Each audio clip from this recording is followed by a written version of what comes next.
world of deceit, telling the truth is a revolutionary act. It's the David Knight Show.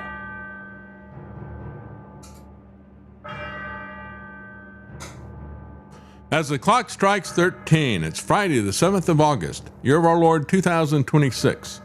We have a couple of interviews today. One of them is going to be with an Iowa state representative who has been on the front lines of trying to fight data centers and flock cameras in her area. She's going to clue you in on even more issues to fight them on, even more problems that we've talked about, not beyond the water usage, electricity usage, and noise and surveillance center, police state issues. There are other issues, many issues that you need to think about, things that you need to focus on, and what can you do to try to stop these things and the tricks that they have used to get around any transparency or regulation.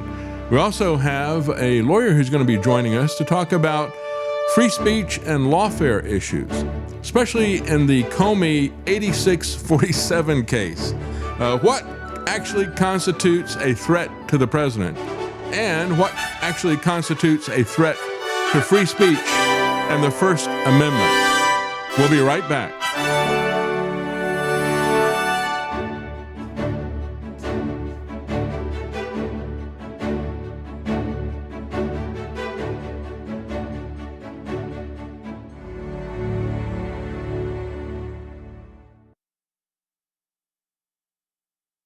Well, before we start, I want to thank Ben F. on Subscribestar. He gave us a donation on Subscribestar, and that was last Friday, so we included that in July.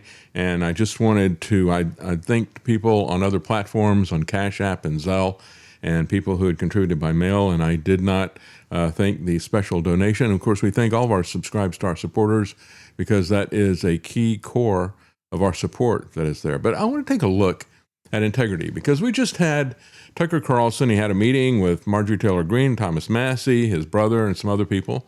They were talking about a new third party. What are they going to do with that? And then he came out and he said, well, I've got a manifesto for a new third party. And he listed a bunch of general terms. It's got to be fair. It's got to be honest. It's got to be beautiful, and blah, blah, blah. And when he got to honest, what he said was, we've got to hold the people accountable. We've got to have a real investigation of what happened with the JFK assassination and with 9/11.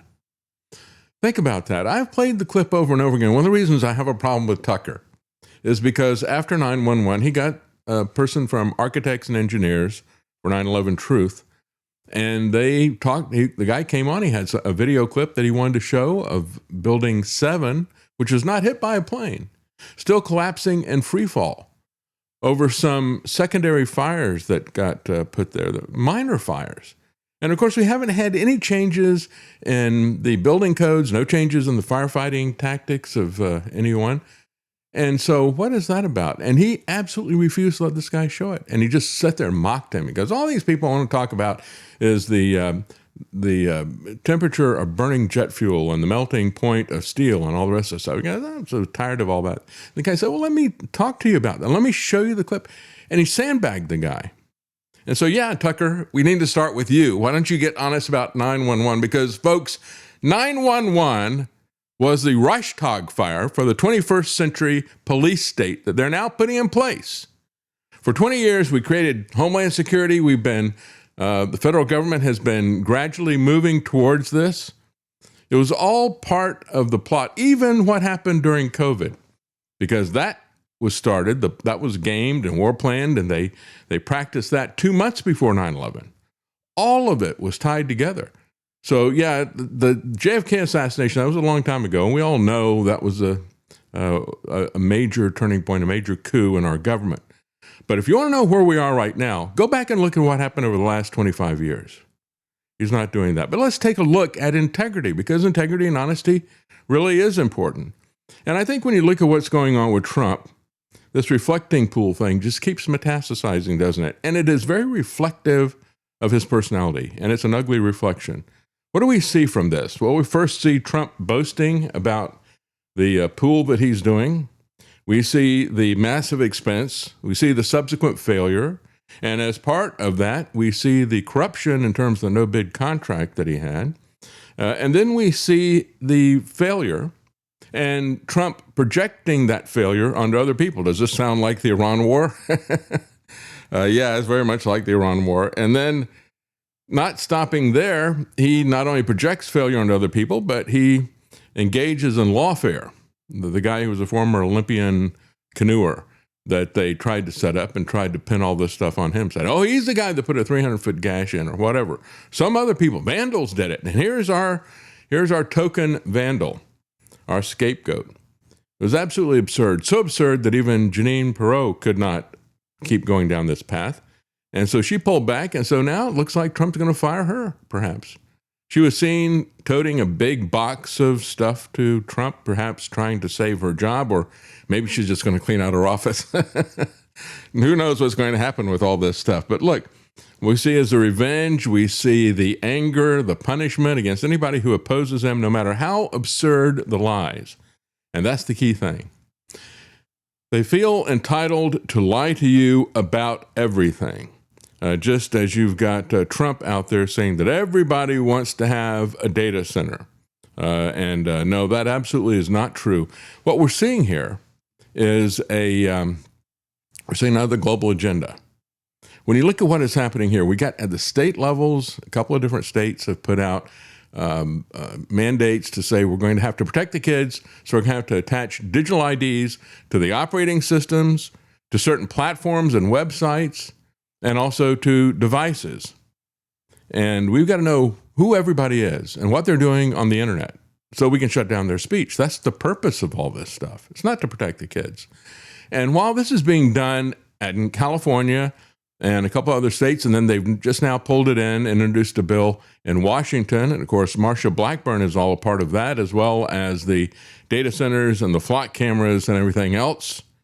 And if you look at what is happening, this is all happening simultaneously, for example, in the UK. Did you know that Andy Burnham was once the ID card minister? If you can secure your own identity with your own fingerprint or your eye scan, it means people can't take your personal details. That was him talking about biometric passports all the way back in 2005. How much is it going to cost? Steps are being taken. How much is it going to cost? Fortunately, the battle against Tony Blair's national identity... Yeah, it's going to cost you all of your freedom. It's going to cost you all of your privacy and free speech. See, you got the guy that was the ID minister 20 some odd years ago under Tony Blair, and he's the guy they put in there now as the most recent prime minister. So this is exactly what we saw with the rollout of the fake pandemic. It's happening, the same thing is happening in every country. And this, you could also include in that digital currency. That's also happening and being installed everywhere at the same time. This is an agenda for global governance, and it's being rolled out at every level. And of course, they're going to be rolling it out at the state level here in Tennessee as well, with Marsha Blackburn in place. So state, local, federal, global, every country. And it doesn't matter. You got the people on the right who are pushing this global ID stuff to protect the kids here in America. In the UK, it's the people on the left. We saw the same thing happening with the pandemic. And when you look at what these people are doing, they lie to your face. And a good example of that is what's going on with Mitch McConnell. As Howdy of Modern Retro Radio says, everything's a lie, damn it. That's the name of his podcast. And it truly is. When you look at what is going on with Mitch McConnell, they've had several people confronted in the Capitol building by reporters who try to engage the staff of Mitch McConnell, the people who are the communications directors. And they won't communicate. They run away, or they just walk down the way smiling. Here's one example. This is the guy who is, let's see, we're not at this is they're talking about the delay for all of this. Votes. With land, what are, you know? Somebody please tell me what we're going to vote on. I hadn't heard yet. Right. But with all these votes, McConnell's still out. Do you think it's going to be an issue, like with the Blanche confirmation and some of these other bills, moving them across? Probably why some of them will be pushed to the later date. You don't put one up unless you got the votes. So I thought we might do a reconciliation. It's hanging on by a thread. Well, that's no longer a problem because they have now got the staff doing auto pen voting for Mitch McConnell. Yeah, they're voting by proxy. And of course, he's on the Agricultural Committee, and he cast the tie-breaking votes Folks, this guy, I'm absolutely certain this guy is dead. When you look at what the staff changed the whole narrative, they waited a while. First of all, they didn't report it, got away with that for about 4 or 5 weeks. Then when it all came out and everybody was talking about it for a full week, they didn't correct anything. And what we know happened, we had EMS perform CPR for an extended period of time on somebody that they later reported and listed as cardiac arrest at his address. Now what they tell us is that he had a fall and he lost consciousness. Well, if somebody performs CPR on you, I don't know, maybe this doesn't happen every time. Handy could let us know. But when I've talked to people who've had CPR performed on them, some of the people have had broken ribs from this thing. It's not a minor thing when you do CPR. You're trying to save somebody's life. And so that's more important than worrying about breaking their ribs. It is a pretty strange thing, especially if somebody's elderly. And so if they did that, perhaps his wife ought to file some malpractice on them. But what we know is that there was a call that went out at 8:36, a 911 call. Now, that call that was made by somebody who was in the house, perhaps staff or medical people who were looking after Mitch, his wife was gone. She was in China. Whoever made that call has not been released. But we do know what was dispatched. The dispatcher requested advanced life support. Then they updated it and said CPR is in progress. And then later on, the dispatcher updated it and said cardiac arrest. But then Mitch McConnell's staff updated it and said, no, he had a fall and he was unconscious. But now he's getting much better. He's been in rehab, but even though he's in rehab, he can't talk to anybody. And now he is going back to his home, but he still can't talk to anybody. So can't make a video showing proof of life, but he can vote. That's right. By proxy, with these people doing it. Here is his senior advisor for communications. Look at how he reacts when he is asked. David, can you tell us why Senator McConnell hasn't put out Run a away. video yet? He just runs away. The situation. What is the situation? You're the communications director. Can you talk to us? Put out a video yet? Yeah, right. There he goes. What's wrong with the situation? Here is his communications director, and that's the guy that's a senior advisor for communications. This is his communications director. Presumably she works for him as well. What's going on with Senator McConnell? We haven't had any updates. Is he doing better? Oh, she thinks this is funny. She just smiles and walks. If he, or can you tell us, did he sign that July 28th letter, or was that an auto pen from your office? I know people in Kentucky are getting frustrated that they have missed over 46 roll call votes, so anything you can provide us on his current status, I think, would be greatly appreciated. So she thinks this is really funny. She's smiling. She's licking her lips. Your office and the other staffers are still getting paid while Kentuckians go without representation? And these people are getting paid a lot. That senior advisor is getting like $225,000 a year. Yeah, these people are getting paid a lot. I mean, that might be one motivation to keep this game going. I think there's something else involved in this as well. But she got engaged a second time, yes. What? That's just how much they're getting paid officially. That's officially, the on-the-books payments. Yeah, that's right. We should learn that from Fauci, right? But here's another. She engaged her a second time. National Mammoth Project, the CAVE, the amendment that came through on the hotline for Republicans.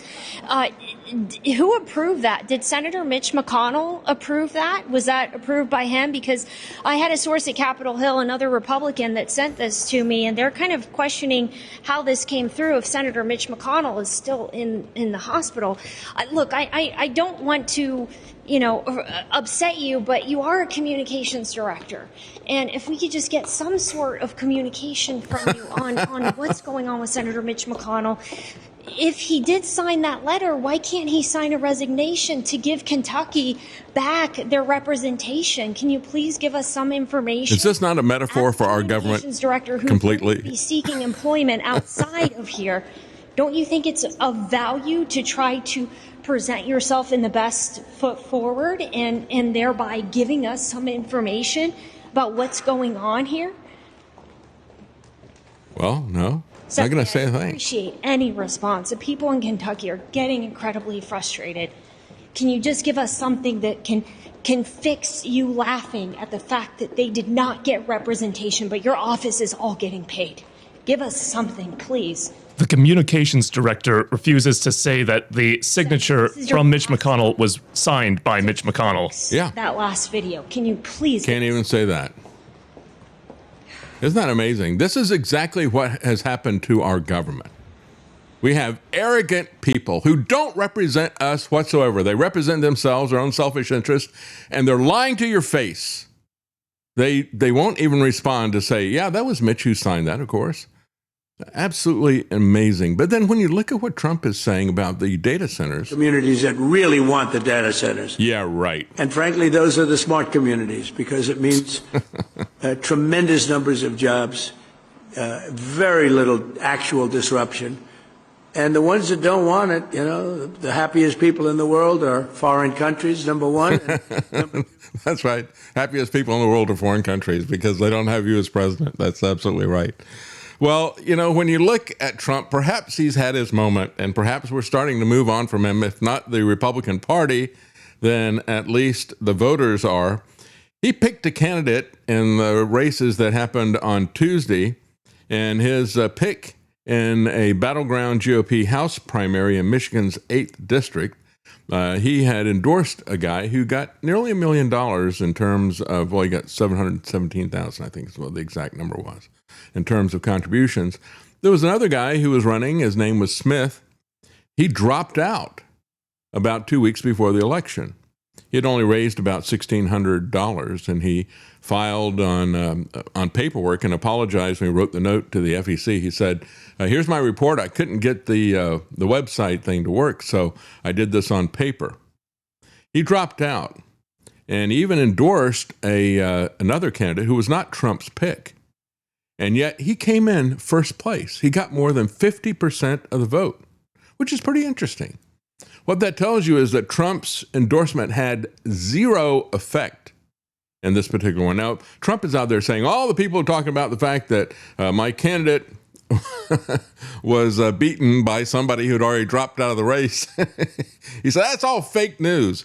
They're trying to say that my endorsement didn't work. But he said, I'm 28-1 on the people that I've endorsed. Let me tell you something. That 28-1 is based on gerrymandering. I've talked many times about how in North Carolina, when we lived there, you had a situation where the Democrats have been in charge of the Congress since right after Reconstruction. Yeah, you sometimes should look up Reconstruction, find out why it turned the South deep Democrat for about a century. But yeah, Reconstruction was pretty bad. But it was such poison to the GOP label that it was Democrat for the longest time. And then people after Barack Obama won in North Carolina, people were not very happy with what he had done. And so the next election, we got the first Republican state, House, and Senate that they'd had since Reconstruction. And every election in the state went to Republicans except for the congressional races. Not a single congressional race changed. Why? Because of gerrymandering. Gerrymandering has become, and this was, what was that? I guess about 2010. Okay, so we're talking about 16 years ago, and it's even much more precise now. When you go in and do gerrymandering, and look at what the GOP has done with gerrymandering. They've worked really hard on putting this through. It's gotten to be so precise, so scientific and manipulative that they can pretty much set these districts up. So when you look at what is happening, this is a Republican district. Now, in terms of the primaries, of course, there's not any gerrymandering that's going on. But nevertheless, this is a guy, I think what was the prominent thing in this particular race was the guy that Trump endorsed was someone who had worked for federal police agencies. He'd worked for Homeland Security and other agencies. So he's a big law enforcement guy. And Trump is very much all about law enforcement and so forth. So he picked him over a guy who had a long history of being a pro-life advocate. He was the one who came in third place. Now, the guy who won, I think that it was because people didn't really know who these people were. I think they looked at the names. And the guy that he endorsed, his name was Amir Hassan. The guy who won, his name was Smith. And I think that people going down the ballot who didn't know who these people were at the primary level, I think that they're looking at this and thinking, well, this guy is a Muslim and I'm not going to vote for him. I don't really care if Trump has endorsed him or not. That's what I think really happened. I think it was all in the name. But he came in at 50%. And unfortunately, he's an echo, not a choice. He had his statement after he won. He said, I look forward to working with Speaker Johnson and the entire Republican team to expand our House majority and to advance President Trump's America First agenda to lower costs for working families and to make America affordable again. Well, so much for having somebody that's not just a Trump puppet there. It looks like that's what that's going to be yet again.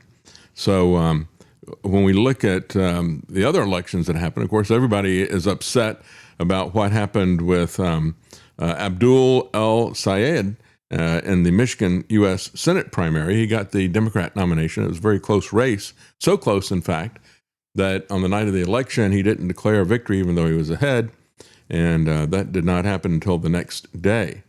This guy is not only a Muslim, but he is also a very strong progressive. So this is somebody in the mold of Ilhan Omar, someone like that.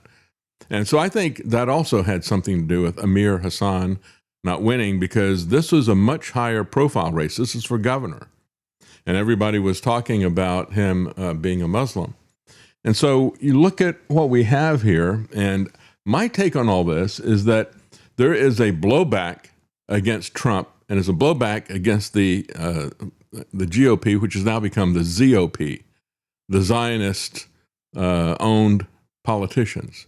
That's what the GOP has become. And as people see that, as people see the crony capitalism corruption of Trump, the in-your-face corruption, the consolidation not only of political power, but also the consolidation of wealth and the people who surround him, that kind of corruption, this open buying of the government, not only by Israel, but also by the technocrats that are there. People are pushing back against that.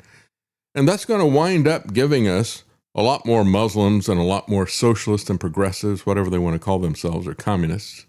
And unfortunately, that is going to be, I think, a big part of the legacy of Trump, in the same way that he is dismantling the American empire and the military-industrial complex of police, the global police state that we have, where we are the hegemony that we've had militarily.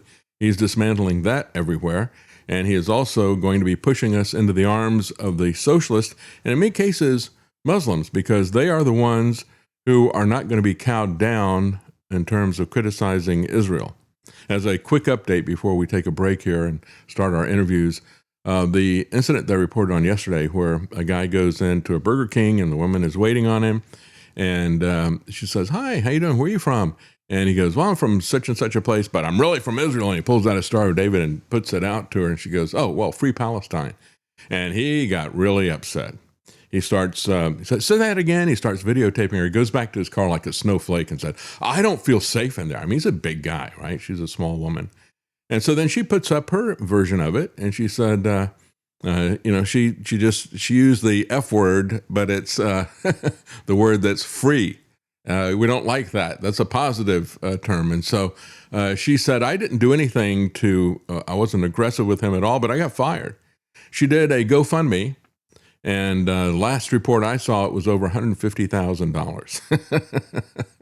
So there you go. There's always a blowback to a lot of these different policies. Unfortunately, Trump is blowing us back in the other direction. We're going to wind up with Islamic communists running us like Mondani. That was a big part of why he won the election in New York. You even had people who were Jews in New York said, "I voted for him because I wanted to vote against the support of the Zionists in Israel. They're Jewish, but they're not Zionist."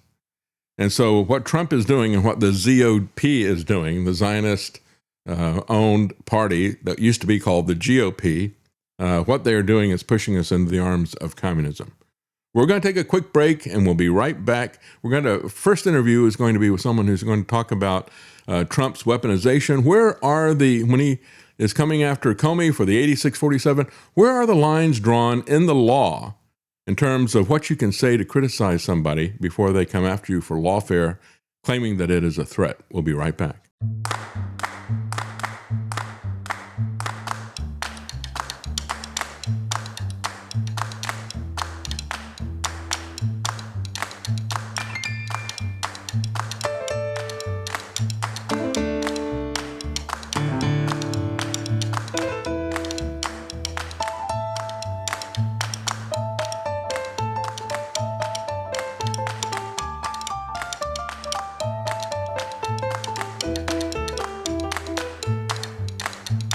Decoding the mainstream propaganda. It's the David Knight Show. Joining us now is a lawyer who has an excellent background. And of course, I had to look this up when I saw this. He has an AV preeminent rating. I thought, what is that? I've never seen that before. It's something that only 5% of the lawyers get. It is something that is based on what their peers rate them on in terms of their knowledge and their integrity. And so I wanted to get him on to talk about this situation. He's also an author as well, I should mention, and we're going to talk about his book that's coming up. He's got a couple of fiction books. He's just released a second in the series of these fiction books. But I wanted to talk to him about speech because of the situation with James Comey and the 8647. What constitutes free speech and what constitutes a threat? I think this is something that all of us need to understand because we have seen this weaponized, I think, on both the left and the right, haven't we, recently? And so I think this is something that really behooves us to talk about. Thank you so much for joining us. Our guest today is Umberto Cancio. He is a lawyer in Florida and came at the age of 8, is that correct, to the United States? Age of 6 to the United States. And he's been here. He got here before the Cuban Missile Crisis. I was just telling him I was in elementary school. We're only a couple of years difference in age, and I was in elementary school when the Cuban Missile Crisis happened. So we've got some commonality there in terms of things that we've seen up close and personal. But I want to begin with the case here of what really constitutes threat or protected speech. Thank you so much for joining us, sir. Thank you for having me. I appreciate it. Now, of course, let's talk a little bit about this. Everybody's familiar with this. It was a meme that was put out. He put in seashells. It said 8647. And of course, just to say to 86 something isn't necessarily even a threat in English, I don't think. But let's talk about the legal aspects of this. What is your opinion about this? Well, a threat is an exception to the free speech. Mm-hmm. It's a very narrow exception. And you really have to qualify for it. And what does it qualify for? Well, it has to be explicit, it has to be direct, or contextually unmistakable. And many courts have asked it to be repeated more than once. So if you can fulfill all of those, you get past the judge. Mm-hmm. And then the jury decides the factual question of, was it really a threat? But first you have to get through the judge. The judge has a legal standard that he has to meet that I've just described. And then if you meet that minimum legal standard, then you go on to do a jury trial and the jury finally decides whether it is a threat or it was not. Okay, so this is something that, as I look at it, I don't really see this as a serious threat. I would guess that maybe this is not going to get through the judge. What would you guess, just as a lawyer who's been around for a while? What do you think about this threat? I think it's a long, hard road. I do. That's a very diplomatic way to put it. Yeah. Do I think you can get there? Yes, I do. And this is how I would argue it if I could. Mm-hmm. The first thing that I would say is that in this context, because remember, you can do it contextually.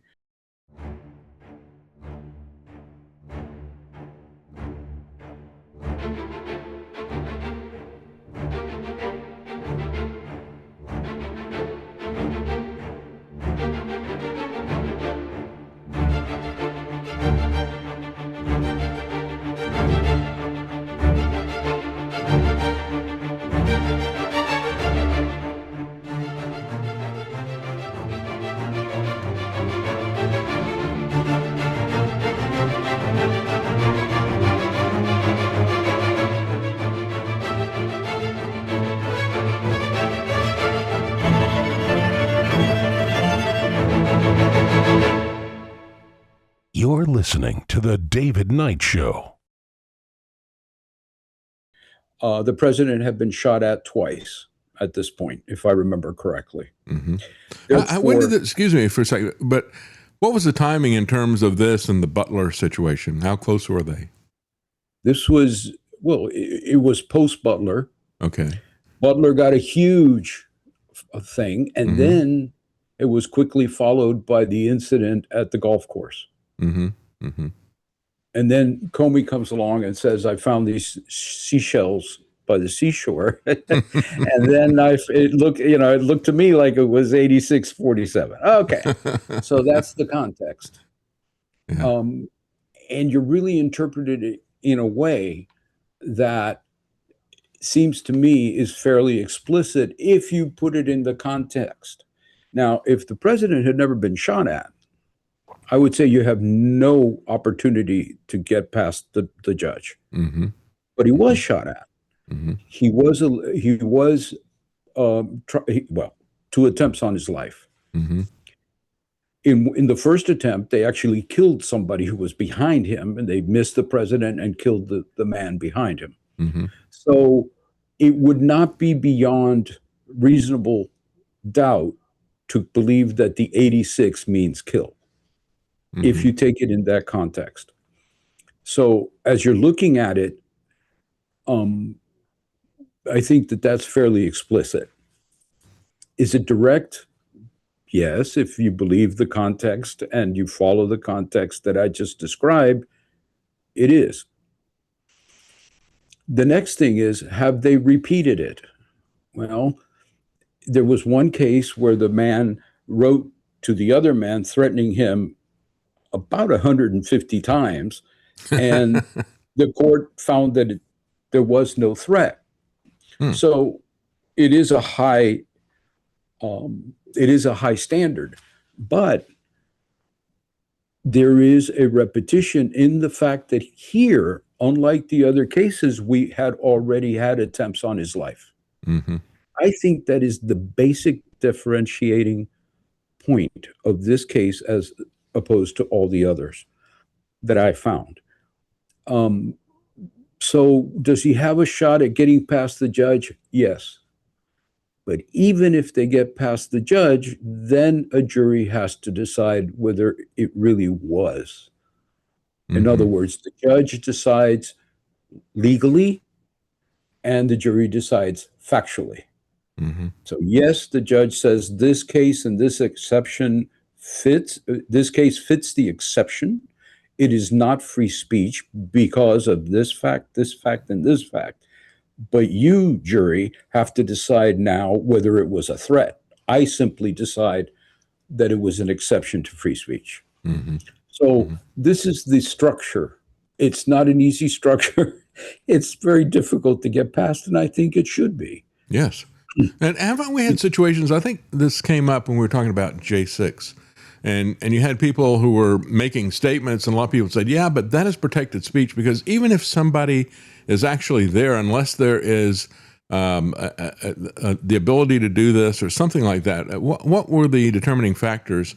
Even if you say make a threat and you're there, that many times has not been considered to be a threat because you can't take action or action was not taken. What is the difference with that? Well, I'm kind of foggy. I can't remember it exactly, but go ahead. Yes. Yes. For most crimes, there has to be an overt act or the ability to do the act. In other words, I may not be pointing a gun at you, and I may not say I may not have a knife, but if I say I'm going to kill you, and I make a move toward you, and I'm 6'8", 350 pounds, and you're a woman and just 5 feet and maybe, barely 150 pounds, then there is the possibility that I could actually kill you by hitting you. So that would be an assault. That would be something that could be carried out. Here, there is no way that James Comey could personally carry out his threat. He's on the middle of it. He's standing in a beach, and the president is in the White House. However, he does take a picture of it and he does publish the picture into the internet. Mm-hmm. So what was the purpose of that? Well, it was to make a statement, according to him. Mm-hmm. Other people would say it was to continue the mentality that the president should be shot at. Mm. And that's really what this case boils down to. Well, let me ask you, if it is a threat, I mean, is this, what is the charge? Is it, because it's not assault, it's not attempted assassination. I mean, threatening the president's life. Threatening the president's life. And Okay. that's the federal statute. And So- is that a felony? What is the maximum? It's a felony. Yeah. Yes, it is. And how serious would that crime be if they found him guilty? You know, he's not going to face life in prison. Mhm. It's going to be a few years, Mhm. somewhere between 5 and 10. Mm-hmm. But I'm not sure that this would have been the hill that I would have died on with Comey. Mm-hmm. Mm-hmm. I think that there were other things that he may have done. Yeah, I think so too. When you look at it, I've said this from the very beginning. I think there was a lot of really nefarious stuff that was obviously done to Trump. And I always said that I thought the best course of action, which would have been to take the high ground and say, we're going to reform this and make sure that type of weaponization never happens again. Instead, he decided that he would settle the score with his own weaponization, I think. Well, look at it, but that's just my opinion. Yeah. Well, I think that Comey appeared before the Senate several times, and I think that he was disingenuous in his testimony in certain places. And I think that that's a much better charge if I'm looking to charge him. Yeah, I agree. I would not have selected this charge, as I stated before, because this one has a long road to hoe before they can get anywhere. Yeah, exactly. Yeah, it seems like the phrase even 8647. I mean, it seems like satire. I mean, where does that play into? Is that going to be what you think the defense lawyers would bring up? Yeah, something like that can give you two reactions. One is, oh, look at this guy, or that's kind of cute, and that's where I have a problem with it, and so I'm not sure why the charge was even brought, but can they make it stick? Yeah. Do I think it's possible to make it stick? Yes. Do I think it's probable they'll make it stick? No. Mm-hmm, mm-hmm. So, where do things like hyperbole and satire and all these different things, how does that figure into issues like this? I imagine it's pretty strong, isn't it? Very strong, because all of that political speech, political hyperbole, all of that fits within protected speech. That is the basis of our Constitution. Yes. So when you're looking for an exception to a general rule, especially a constitutional one, you're looking at a very, very high point, a very high level of proof, a very high level of a very high standard before you will move away from the protections and move into a realm of criminality. So that's why I think that this was not a good choice. And I pity the U.S. attorney that's going to have to try this. It's going to be another one of these reflecting pool cases, perhaps. I don't know. Yeah. As a matter of fact, I don't pity the U.S. attorney. I pity the assistant U.S. attorney that's going to have to try this. End of career, And, right? he One way or has the only other. his boss to blame. That's right. What about the deletion of the post? Of course, he responded as people criticized him. He deleted it. He said he did it because he thought, people were offended by it instead of thinking that it was funny or clever. But does that indicate any kind of culpability on his part? Are they going to argue that? I don't think you can,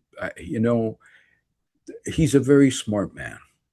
And he realized that he could make that design. Of course, he allegedly did the design. He says that he found it that way. That's a little bit harder to believe. But sarcasm. Yeah. Oh, yeah. A little bit. Anyway, he has set it up so he knew it was going to be very hard to bring any kind of charge against him. He's a smart man. He protected himself correctly. And so has set it up. Why did he erase it? Who knows? But I can tell you that erasing it doesn't necessarily mean that he thought he had threatened the president. Mm-hmm. I just don't get that meaning from there. And we talk about the crime of threatening the president. I mean, where I worked prior to this show, one of the first things that happened when I was there, we had the police knock on the door, not the police, but I guess the Secret Service or whatever. And they said somebody left a comment on the website and they need to get information about this because they interpreted that as a threat against the president.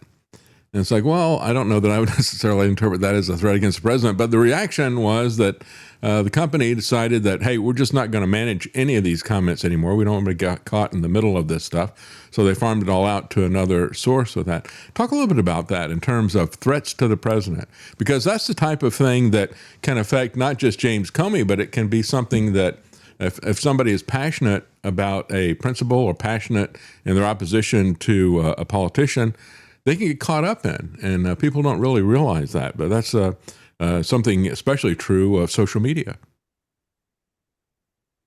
What is it that constitutes a threat? Well, there was a case, it's very difficult when you state a general statement and it's not absolutely explicit. I'm going to go kill the president. Mm-hmm. Mm-hmm. That's very explicit, but anything short of that is basically not going to be actionable. Yet every single one is actually investigated. Yeah. Just in case. Mm-hmm. From there to bringing charges is night and day.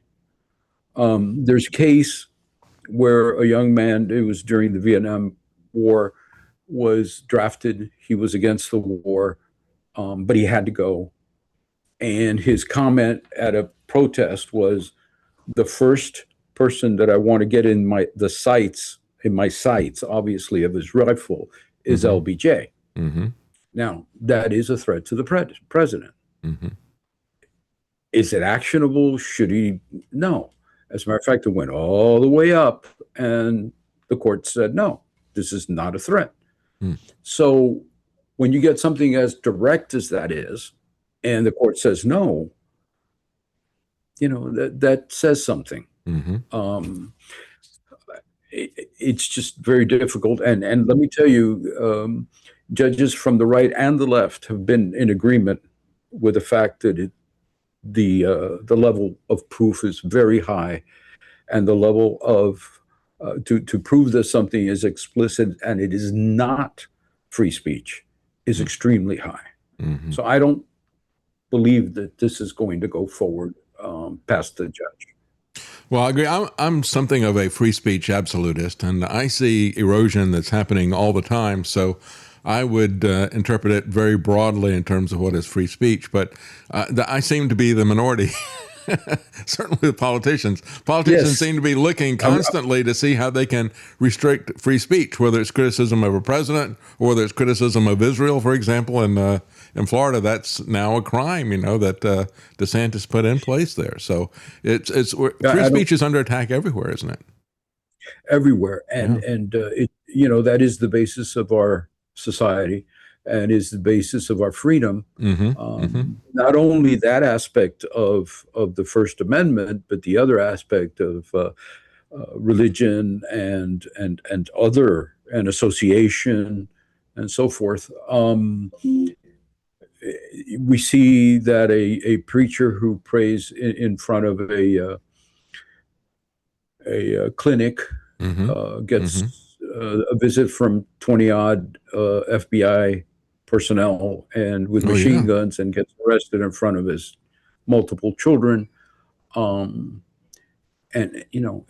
when you get to that point, there is a factor not only of stopping the actual free speech at that moment, but creating an effective intimidation. That's right. That's right.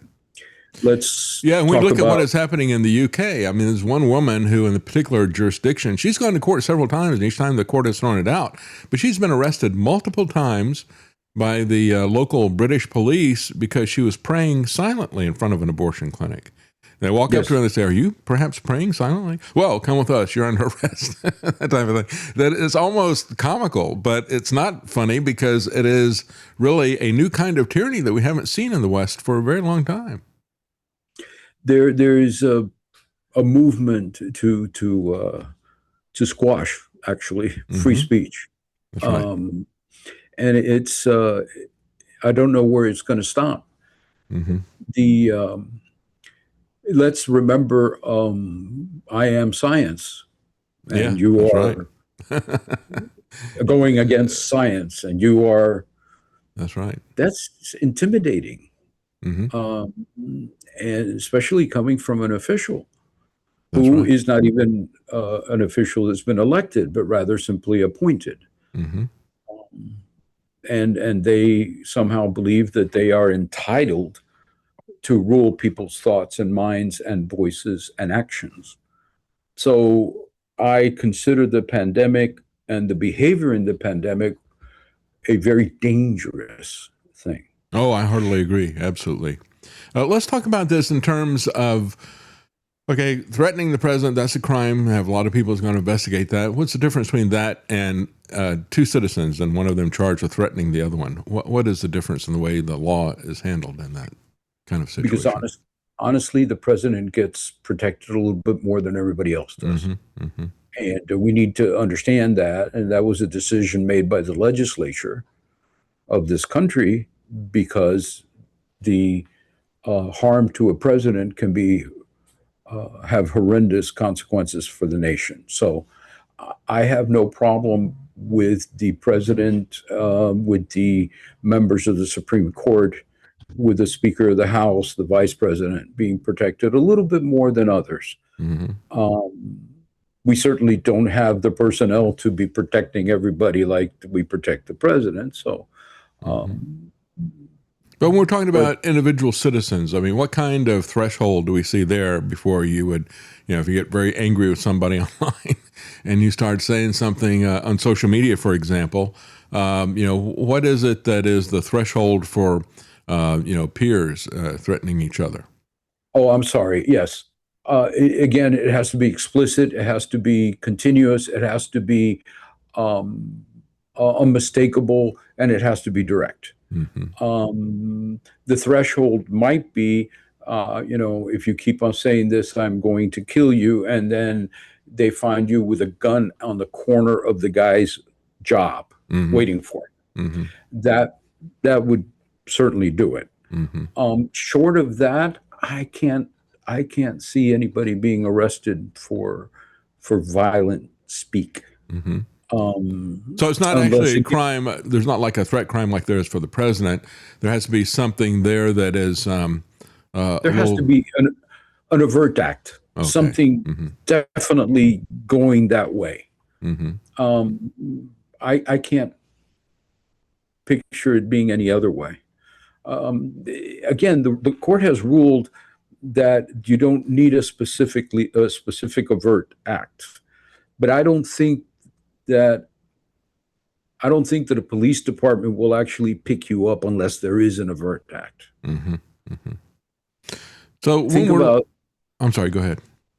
Think about the difficulty of an abused woman to prove that she's being abused. That's right. Yeah. Seen that over and over again. So if you think about that and then put it in the other context, you'll see how really a police department is not going to make a move against somebody simply for what they say. They may appear at their doorstep and knock on the door and say, "Hey, listen, you've been doing this, knock it off." See that. But arresting the guy, probably not. Let's talk a little bit about political speech on social media, because if, we have always seen a lot of criticism of all presidents on social media. And perhaps this president more than any other, because there are a lot of people who don't like him personally. It's not just the policies that he's doing. And so how do you think this is going to fly, whether it's dismissed or whether it proceeds? What kind of effect do you think that's going to happen on political speech and social media? I think that we have a big problem with social media. to the point that I think that Section 203 of the law should be repealed, which gives them immunity. I think that the moment that you have mathematical formulas that act upon the different speeches that come into the internet, and then according to popularity multiply the effect, I think that you're doing more than just publishing what gets put on the internet. The original idea was, before all these algorithms, the original idea was to protect the infancy of the internet so that people could express themselves. That has gone way beyond.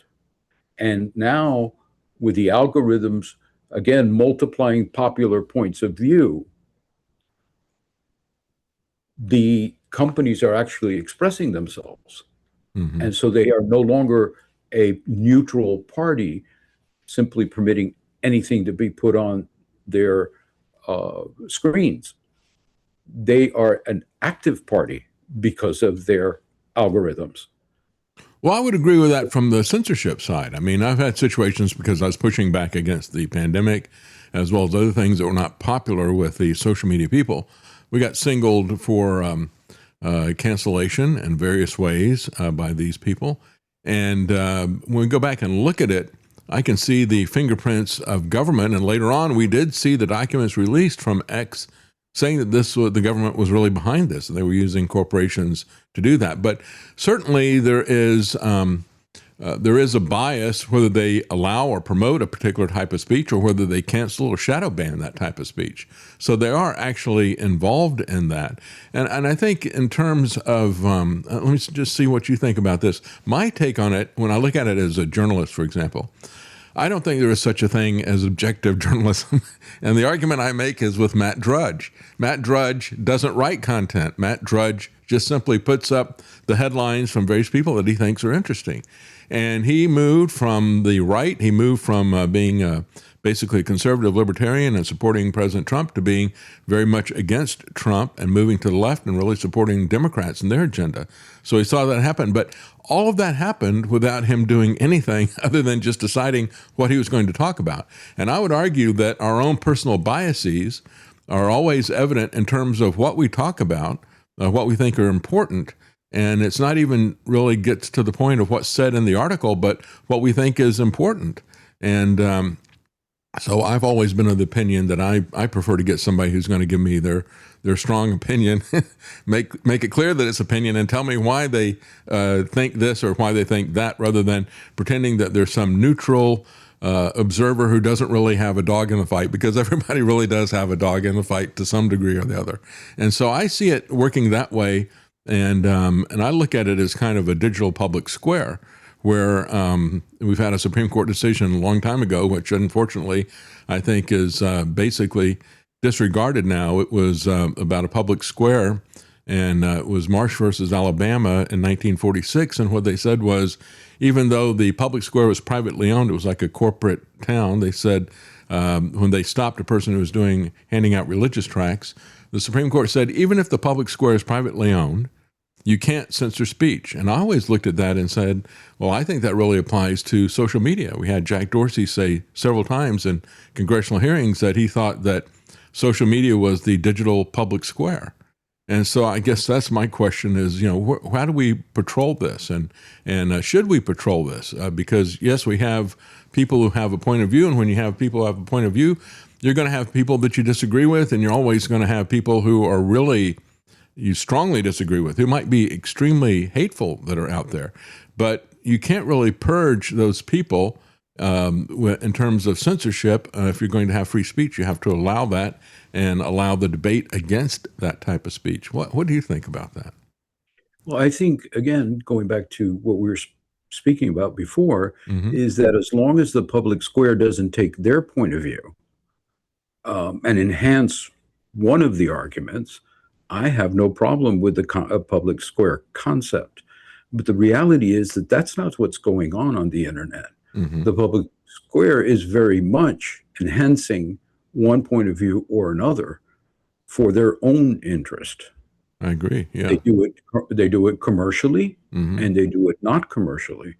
They enhance sometimes political positions because if that happens to be the popular position at that point, they want people viewing their screen because that heightens the how much they can charge for their commercials that are running on the side. So they're going to enhance that point of view, whether temporarily or permanently, doesn't matter, to make money. So the public square concept is not really applicable as long as they have the ability to enhance whatever point of view is commercially profitable for them. So we need to go back and rethink that and say, okay, if you don't use enhancements, I'll buy the public square. But if you begin to enhance one point or the other, one point of view or the other, and I don't care which one it is, they're equally dangerous if you don't permit the other side to be heard, then it's not a public square anymore. I agree, and of course, they can either promote one side or they can try to silence one side in terms of promoting a point of view out there. I always felt that the way to handle the Section 230 was to say, okay, well, you're going to have to show to us that you don't do content moderation. Yet we don't have a government anywhere in the world that doesn't demand content moderation.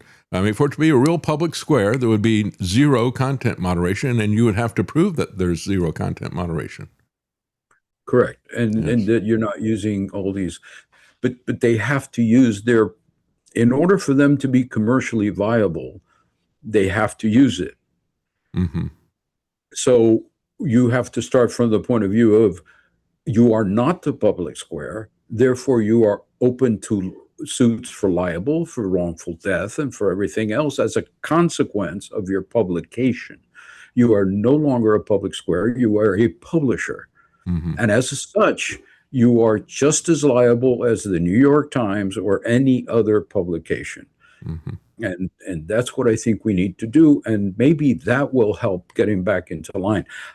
I realize that I am one-sided because I'm an attorney, but I think that attorneys filing lawsuits does wonders. It makes some products a lot more safer than they were. And it sometimes straightens things out.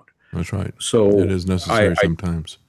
Yes. Yeah, and sometimes it doesn't. Sometimes it's a travesty. But what would you say? Is there a difference with intentional changes versus what's promoted versus an algorithm that is that they might show is objective and maybe it's just looking for a particular term or something like that?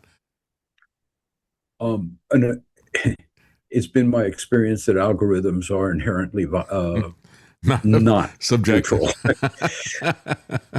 Yeah, we're talking theoreticals here. And I think that was well proven during the Biden administration. And the movements that the FBI made to make sure that the famous Hunter laptop was considered Chinese or Russian disinformation and so forth. I think that proves that those systems can be manipulated. And the problem is that when people think they're not being manipulated and they are being manipulated, that creates an even greater danger. When you know that it's being manipulated, well, you take things with a grain of salt. I agree. Yes. When you think that it is a public square, then you think that everything on there is true, and it's not. I agree.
You're listening to The David Knight Show. And I say that's true, when you look at different news sources. If somebody says, oh, we're neutral and we're objective, versus somebody says, no, here's my opinion, here's why I think that. I think, then you got your guard up and you're thinking critically, whereas the other one kind of lulls you to sleep. And I've always felt that way when I looked at different publications. I've said many times in the show, I didn't really like Newsweek and Time because they put themselves out there as objective, and I didn't really think they were objective. I don't think anybody's really objective. I would go to right-wing opinion journals and left-wing opinion journals and let them duke it out with each other on paper. I liked that kind of argument that was there, and I think that is the heart of free speech that is really so important. And I think your point in terms of the things that Comey did, I think we all understand that there were a lot of things that he did that were suspect and should have been some accounting for, some reform or whatever. And there would have been much better ways if you wanted to settle the score, even if you wanted to do it personally rather than doing it with reform, which I'd prefer to see him do it with reform. But even if he's going to go on a personal attack, there would have been much better things to come after than a meme of seashells on the shore. But it's going to be an interesting case, I think. Just from that standpoint. Let's talk a little bit about your books. You got a second book in the series. Tell us a little bit about the series. Tell us a little bit about the first book as well, and what is coming up. What's the name of the book, the first book? Well, the first book is Gabriel Locke, Bound by Law. Mm-hmm. And the series is about a young lawyer, and it takes place in the 1980s Miami. It's not about the Miami Vice aspect of Miami. It's actually a book about how all people from all over the world met in Miami during the 80s. He and his dad have a civil practice, and they represent people who have come from all over the world, including the United States, and have moved to Miami in search of a better tomorrow. And so you basically get into the minds of the characters, the lawyers. There's a group of young lawyers, all his friends that are lawyers and so forth.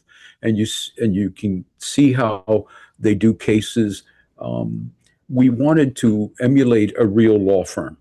In most legal dramas, the lawyer has one case and it's the whole book. Mm-hmm. That is not the case here. In this first book, Gabriel confronts 8 or 9 cases that intertwine one with the other.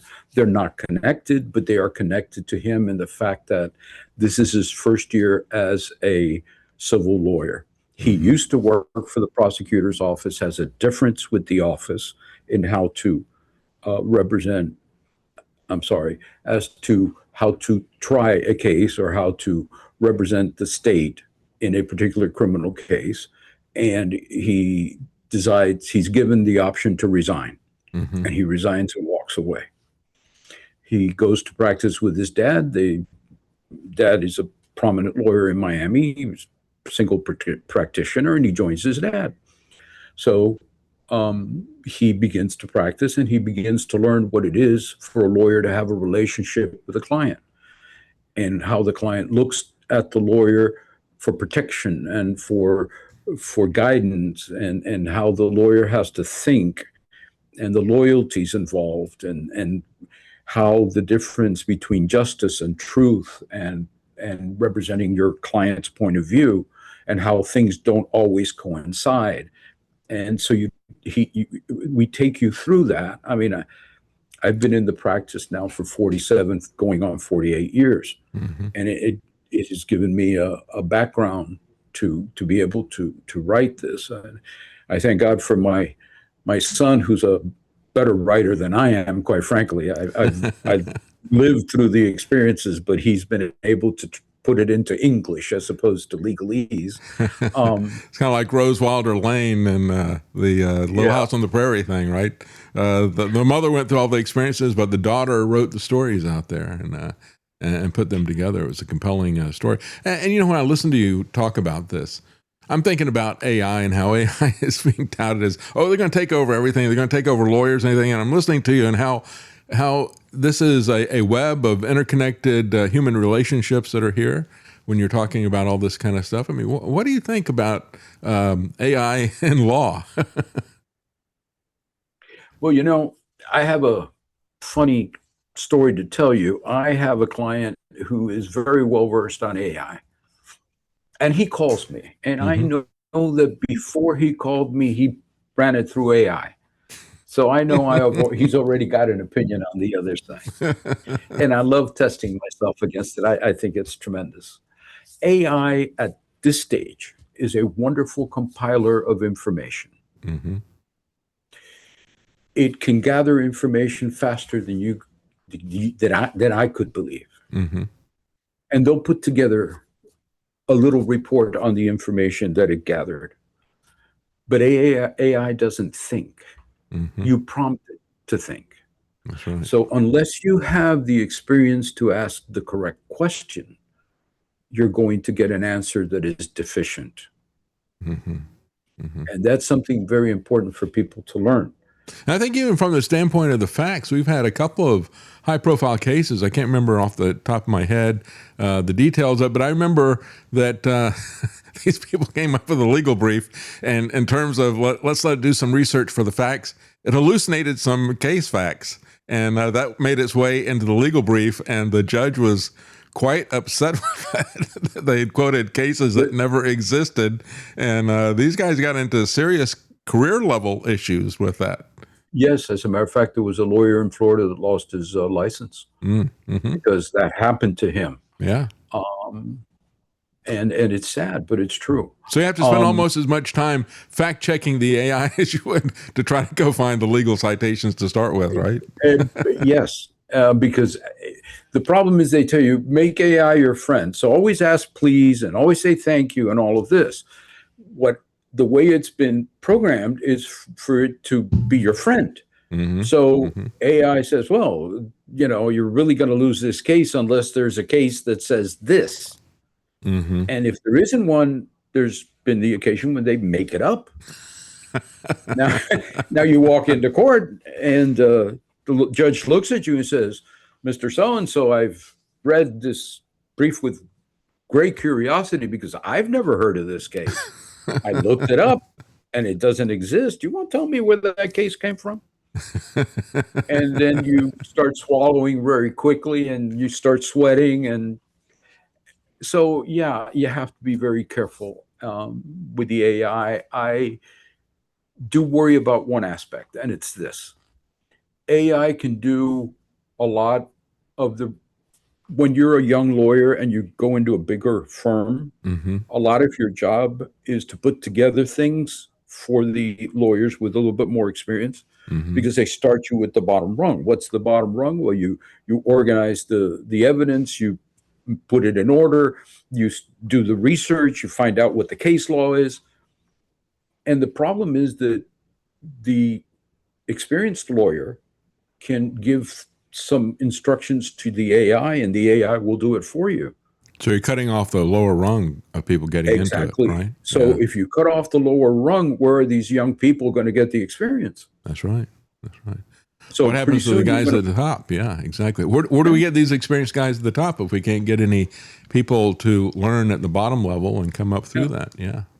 Yeah, and so that's the aspect I worry about, and then I worry about that in other professions. And so you go from there, and so for limited uses, I see it. I sometimes wonder how that will go if we try to, spread it before the machine can actually do what we need it to do. Now, your new book is Bound by Fate, and you're talking about the original book is a guy who's getting into this practice, and again, he's doing some things that may be cut off by AI in the near future, but it's all the interpersonal relationships that are happening there, the multitasking that he has to do with different types of cases that are out there. And I'm sure there's a lot of people who would love to see the inside of the legal profession that way. Bound by Fate is his second year. Yeah, Bound by Fate. Now he's doing cases that are a little bit more complex. He's going into a series of motions and hearings He's dealing with matters that are, well, put it to you this way. Our editor said that she loved book 2 because of all the twists and turns that the cases took. Mm-hmm. And so we purposely designed book 2 to take those twists and turns, to keep it within the same realm as book 1, but a little bit more a higher level. Mm-hmm. And then in book 2, we gave them a romance. Mm-hmm. Because one of the criticisms that we got from some of our readers was that there was no romance in book 1. Well, it happened in 2020, right? It was forbidden.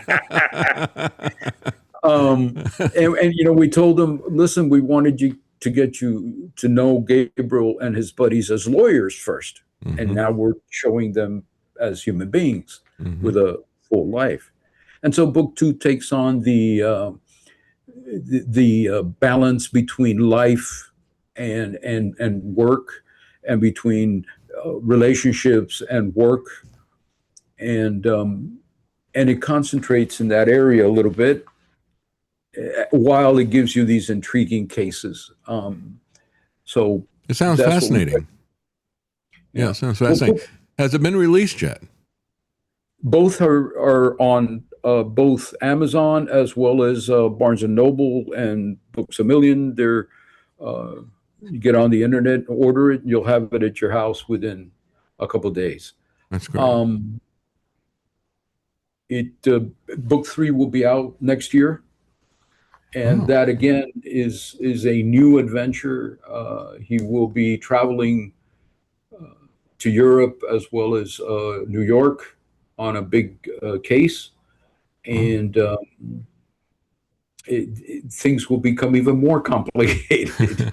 Well, we look forward to seeing this on Netflix as a series. That'd be great. But in the meantime, people can get the books, and is Gabriel Locke. The second one is Bound by Fate.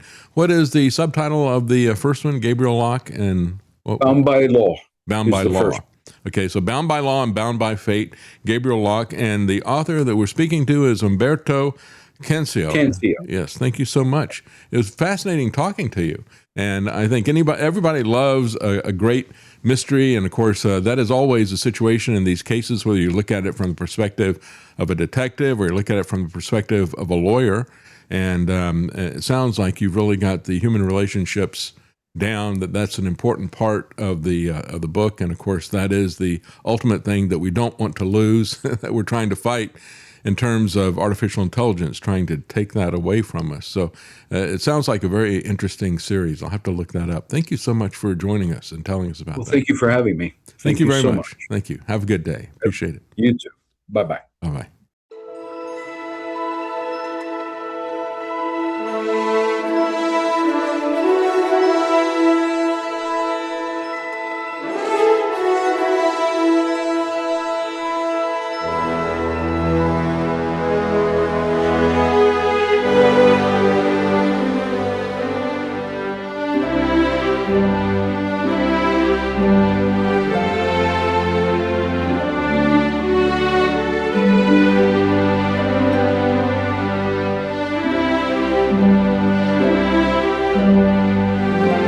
In a world of deceit, telling the truth is a revolutionary act. You're listening to The David Knight Show. Joining us now is Cindy Golding, and she is a Iowa House of Representatives member, and she has had a lot of experience in Iowa pushing back against things like the CO2 pipeline. If you remember, we've talked about that in the past, but right now she's very active in terms of pushing back against data centers, and I assume flock cameras as well. But I wanted to get her to tell us a little bit about her experience, what you can expect to run into when you see it there, why she's opposing this, and many other issues. So joining us now is Cindy Golding. Thank you so much for joining us, Cindy. Well, hi. It's a pleasure to join you, and it's a pleasure to help educate our citizens about what's really going on here. So Yes, because this is a national issue, actually an international issue to some degree, I guess, but especially a national issue. This is happening everywhere. I've been talking about what is happening in Tennessee, but you have exactly the same issues because this is a national rollout that we're seeing.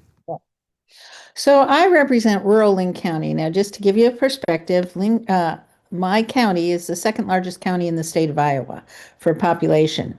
And my district represents farms and small towns, but we surround the second largest city in Iowa, which is Cedar Rapids, Iowa. Mm-hmm. So several years ago, the other thing is we have one nuclear power plant in the state of Iowa that also happens to be in my district. It's called the Duane Arnold Nuclear Power Plant. And they shut it down about 2020 with the excuse that we had this inland hurricane, a derecho, and they said it damaged it, but that was just they were in the process of shutting it down anyway. Mm-hmm. So in my district, I have a nuclear power plant that they're trying to bring back online. And then we have the city of Cedar Rapids, which is not my district, but my county, has proposed multiple data centers. So I became aware of what was going on. So I think we need to educate people a little bit about what a data center is to get this perspective. Mm-hmm. Data centers cover, it's like a vehicle for its storage. Mm-hmm. So when people will stand up at public meetings and say, we've had data centers for decades, we have. A data center is merely off-site storage of your computer data. And if you imagine you save it to a hard drive and take the hard drive someplace else, that's data storage. And so we have had data centers for decades. We've had them, like my own company, we hired an off-site provider to store our data 25 years ago. Sure. So data centers are small. There are like 5 different sizes. So we are being fed a line of baloney about data centers because it's kind of like imagining you've been driving, a golf cart, and pretty soon they're telling you a semi is exactly the same thing. Yeah, exactly. So these data centers we're talking about now are hypercenters. So we need to understand what the language is as we address the problem. The hypercenters and the AI centers, what they call AI training centers, and they are high performance computing centers. Those are the ones that consume enormous amounts of electricity, enormous amounts of water, thousands of acres of land. And those are the things that we are concerned about. We're not concerned about offsite storage. Sure. So putting that in perspective. So, and of course, I've been telling everybody to think of them not as a data center, but as a surveillance center. Because that's really what the AI brings to it. The storing data is one thing, but going through and mining it and organizing it and finding the needles in the haystack that you want to find, that is something that is new. That is something that is part of AI. And that's what these hyper centers are bringing, isn't it? That's exactly it. And that's why when someone stands up, we have public hearings all the time about should we change zoning? How should we do the energy? All that. And we have these people that will stand up and say, well, we've had data centers forever and you've never, you haven't protested those. Like I said, it's like the difference between a golf cart and a semi. We have had data centers, we've had offsite storage, but we have not had the abuse of our resources like we're seeing with data centers, with these current AI centers. Hang on just a second. I'm just turning off my Bluetooth so it doesn't keep popping up on here. So, so we have organized, I filed the bill in our House last year. It's called House File 2690 because in my county, I became aware of this concern. And my bill is simply about transparency. I want to let people know I'm not opposed to technology advances. I'm not opposed to appropriate use of our land and our resources. I'm opposed to the abuse. So my bill was simply about transparency. Tell us how much energy you're going to use. Tell us how that will impact the ratepayers. And are you, data center, Google, Meta, Amazon, whoever, are you paying for your infrastructure needs or are we paying for it? Yes. Tell us how much water are you going to use? Where is it coming from? Are you draining our rivers and our aquifers? What are you doing with the wastewater? Oh, that's excellent. So Yeah. And of course, what we've seen is that in many cases, they come in and they have the people who are going to be making the decision at the county level or the city council or whatever. They have NDAs where they're not allowed to talk about this kind of stuff. So a lot of times we've had communities that are totally blindsided by this. They don't even know that something is coming in. They were not. There was no transparency at all. What you're talking about is tell us what you're going to do so we can have a decision about this. In many cases, they don't tell people anything, even that they're going to build one of these things. Well, so we have the water concern. We also have the heat generated by these. If you remember what it's like, so in our office, we had a little server room. It was a little closet where our servers, our storage was. We had to have a separate air conditioner for that room. Oh, yeah. Now, imagine what this is like with these massive storage, constant fans. The cooling requirement is enormous. So they're either going to do it with water or they're going to do it with electricity, either one. Mm-hmm. So then my bill also asked what they were doing with the heat generated. Are they going to recycle this energy, because heat is energy? Are they going to reuse it in their system, or are they going to let it dissipate in the atmosphere? And we have data that says that can create an ambient increase in temperature up to 9 degrees in the surrounding area. Oh, wow. And I don't know, depending on the size of this hypercenter, if they are just letting this heat go up in the atmosphere. Yeah. Isn't it kind of interesting how they were obsessing about global warming for the longest time and energy usage? Now it's just like, oh, forget about that. We don't even care. And for the longest time, the people I've worked with and I've been involved with, we would talk about the fact, hey, you've created these heat islands and, some of them are just airport tarmacs. And you relocated your temperature station to that airport tarmac, and that's a lot of that is driving this myth of global warming. So, now they've got the real thing. I guess they can just move all the thermometers to the data centers, and there you go. We've proven global warming right there.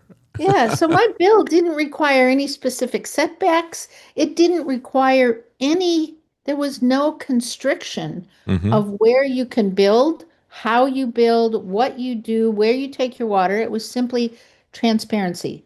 It passed through our Commerce Committee unanimously. Bipartisan, went through, and then it got held up because NextEra, which is a huge energy company, and Google, both of those in my district, because NextEra owns the nuclear power plant, they rejected it because Google said they did not want to disclose the water consumption. NextEra said that, this is proprietary information. Well, I'm sorry, you are utilizing our land, you're asking for tax breaks, you're asking for all of these special considerations with our tax dollars and our natural resources. We have a right to know. Yeah, that's amazing that they would say you're not allowed to know how much water we're going to use. That's insane. And so did that bill get held up then by House leadership? Is that what happened? Yes, it was held up by House leadership. And the amazing thing is that when I was talking about this in Des Moines in February and March, the attitude was basically, well, that's a Lynn County problem. That's Eastern Iowa. You guys are different. Because there were data centers already located in the city of Des Moines, which is our state capital. But they are not, there are a couple of these hypercenters, but nobody was talking about it. Well, so at the end of the session, so I just got a phone call this morning from one of my peers. She said she remembered me talking about it during session, and none of her constituents cared about it. And 2 days after we gavelled out, suddenly it was exploding all over the state. And when we have an issue like this, it becomes my responsibility to educate my constituents about what's happening. And so I've been doing that. And what we need people to know and this is pretty standard across the country, is once a project like a data center or a new manufacturing facility, they call it advanced manufacturing, a facility that needs more power than is generally available in the locale. Your utilities commission or your utilities board now has the authority and the responsibility to be sure that that energy is available. That gives them the power of eminent domain, the power to take property, to condemn property in the location they believe is the most appropriate to put whatever the energy source is. So like here, Or even for they're power citing- lines, right? Yeah. Well, we I've seen that start as with well. citing the new gas-fired generator, so they can condemn property for the new gas-fired generator. They can condemn property for the transmission lines that go from the generator to the new site, whether it be a manufacturing facility or a data center. They have the power of eminent domain to cite the gas pipeline that is supplying the natural gas to this gas generator. So once that data center, once that is approved by zoning, that can be fought by the citizens. They can go to zoning meetings and they can do all that. Okay. Once it is cited, once it is approved, then the Utilities Commission has the authority and the mandate to bring the power to it. And to raise the rates if necessary to pay for all that, right? Right. So what I have encouraged, I have 11 communities, 11 cities in my district. The largest one is 2,000 people. Wow. So the one city, Google, so my county, Lynn County, wrote an ordinance to for data centers, and it's about water, it's about electricity, it's about siting, it's about setbacks. It's not restrictive, but it required disclosure of the water. Google didn't like that. So they rejected Lynn County's ordinance. But the land that they want to build on is right next to the nuclear power plant that happens to be in the rural area. So now they petition the little town of Palo, which has just a little over 1,000 people, to annex this property into Palo. Because once that property is located within the city limits, the county no longer has authority. Wow. And so what's in it for these? What's in it for these city officials when they look at the dollar sign, get dollar signs in their eyes? Well, I've heard a variety of stories. They're anecdotal, but I've heard several stories about how Google has promised to upgrade the streets. They've promised to build a new library. They've promised. I don't know what they've promised because this is all confidential. Yeah, that's right. Not allowed to know. Our citizens don't even know. The citizens of Palo don't even know. So Palo worked very hard on an ordinance before they would agree to annex this in. And this is another caveat for small towns or big cities. You cannot retroactively apply an ordinance when a company requests a permit, because then they can say you did it specifically targeting them. Your ordinance must be in place before the request comes in. Well, that's important. Yeah, that's very important.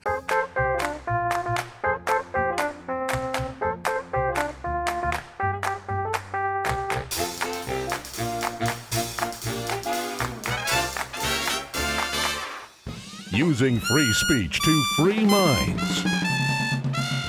It's the David Knight Show. So people need to be proactive about this and make sure that they work with their city council or their county commissioners to make sure they've got these ordinances in place in advance, right?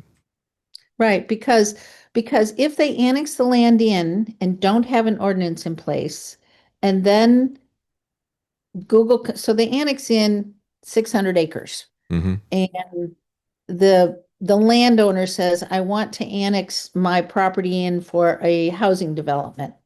And the city council says, yeah, that sounds pretty good. Okay, we'll do that. They annex the property in, it now gets inside the city limits. But the landowner doesn't put forth a request for a housing development. They put in a request for a data center. Hmm. Hmm. Because those requests for rezoning are not there, or the way they deal with, can we get a permit for this, comes after the annexation occurs. Wow. It's amazing how underhanded and sneaky all this stuff is, whether you're talking about the NDAs or whether you're talking about, let's get them to put us into their town and then they can't regulate us after the fact. It's just amazing how devious these people are, isn't it? Well, the thing we need to keep remembering is that our Midwest, and Tennessee, I consider part of, not really Midwest, but close. Our cost of doing business is considerably less than on the coast. Mm-hmm. But the businesses that want these data centers are on the coasts.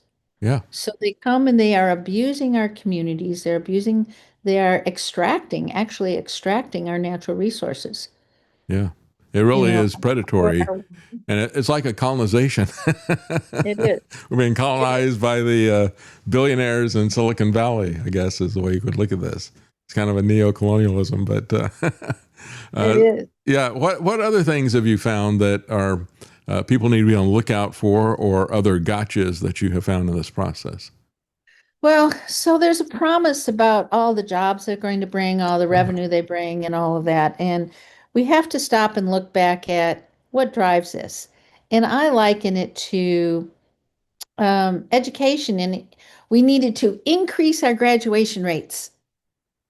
So schools started moving children through, graduating them. We were not measuring their academic success. We were measuring schools on what is your graduation rate. You need to keep that in mind. You get what you measure. Mm-hmm. So all of our states have an economic development department. They get paid. Their job is to bring economic development to your state. Tennessee has one, Iowa has one. And the people that run that department are measured on how many outside or foreign, when I say foreign, I mean out of state. In industry, you're a foreign entity if you're not located in the state, inside the state line. So they are measured on how much money they bring into the state. They're not measured on what is the impact on the residents. They're not measured on what is the long-term effect. They're not measured on anything except how many dollars are you bringing in. That's right. So that puts a lot of stars behind their name. And of course, a lot of that can just be the cost of the data center. I've seen some figures, and I just talked about this this week, a couple of them back east in Virginia and elsewhere.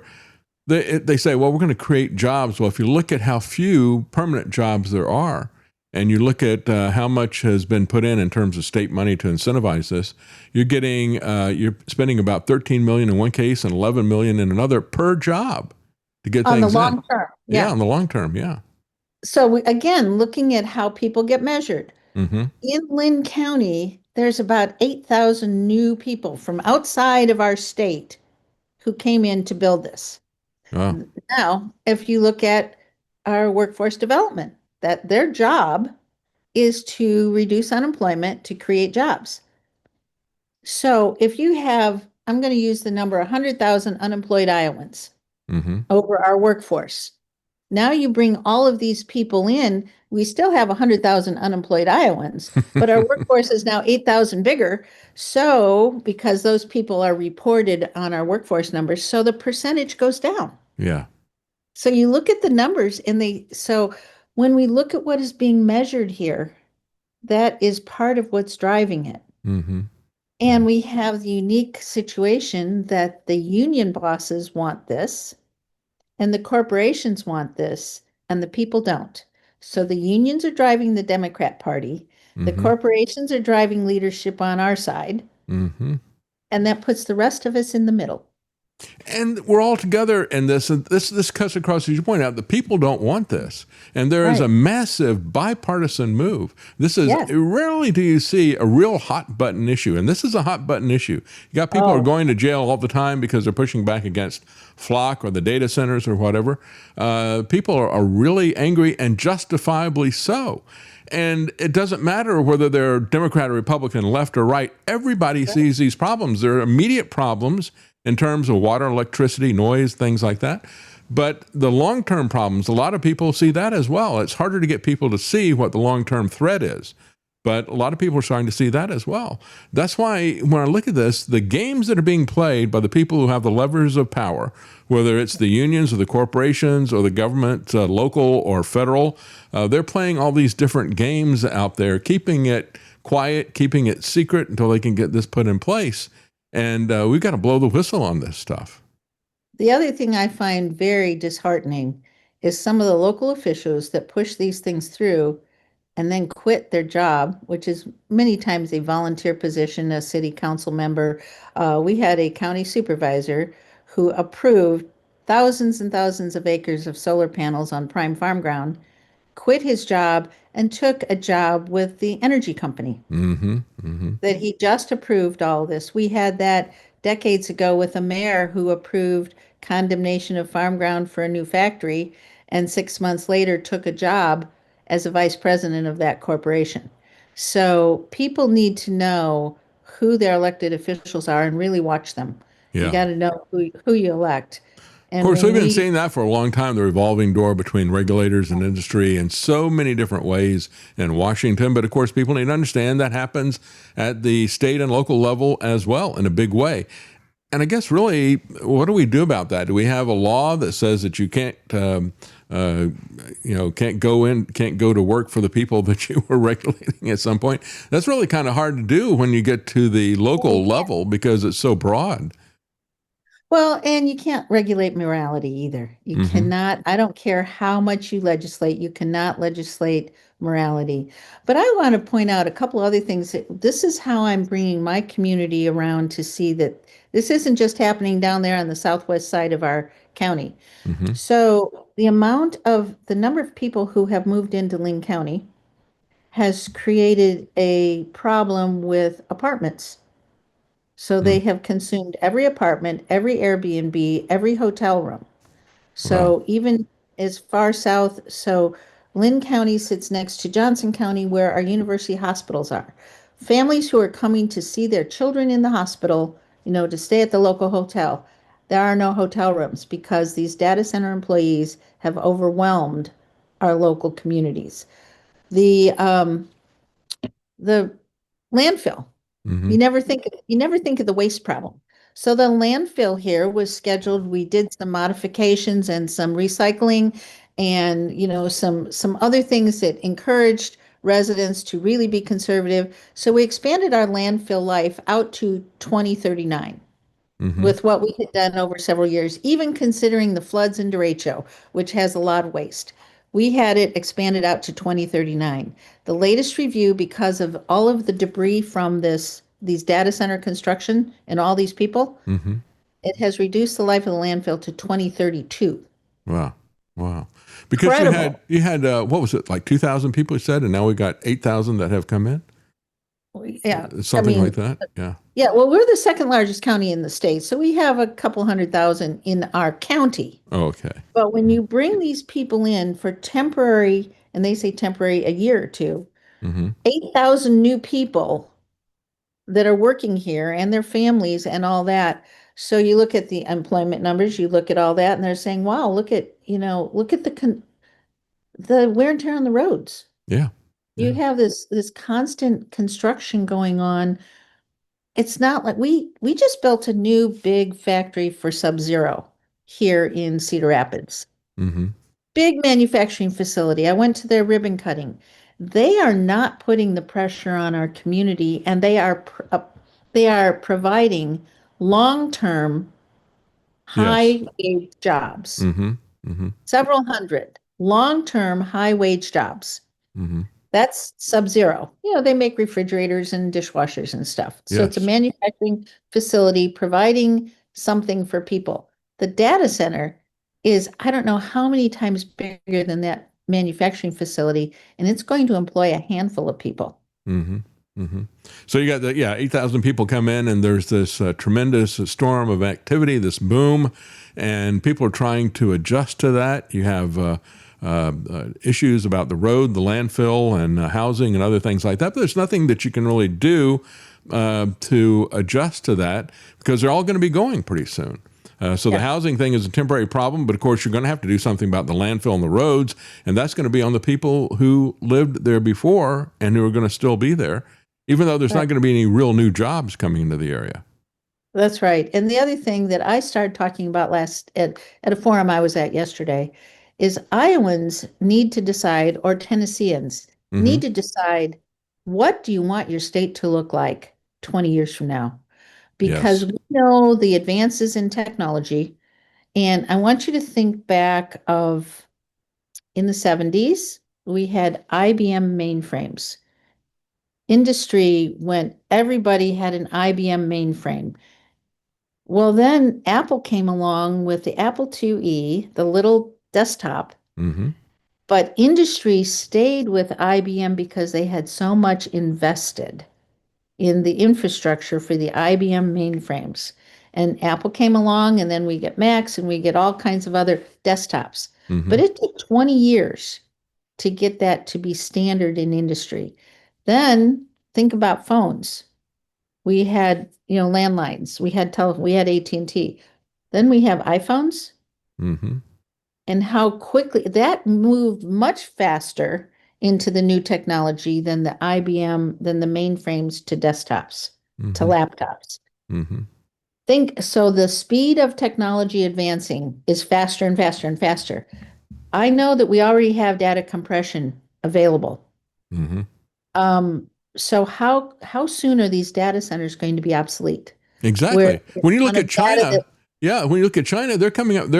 All this stuff is changing so rapidly. We use a little bit of this for some graphics stuff, and it is amazing how quickly it is changing and how the lead is changing from one hand to the other. And we have a Chinese company I just talked about today, DeepSeek, and they are charging 3 cents for what Anthropic is charging $3 for. So what happens if these people don't make it, if they can't compete with the Chinese? What happens to these data centers? That's what I want our state to seriously think about is, do we want to have these massive brownfields? Because the other thing I'm hearing from the industry is that you build this great big massive box, and then it's supposed to house the racks that house all of the pieces, the hard drives. There's not enough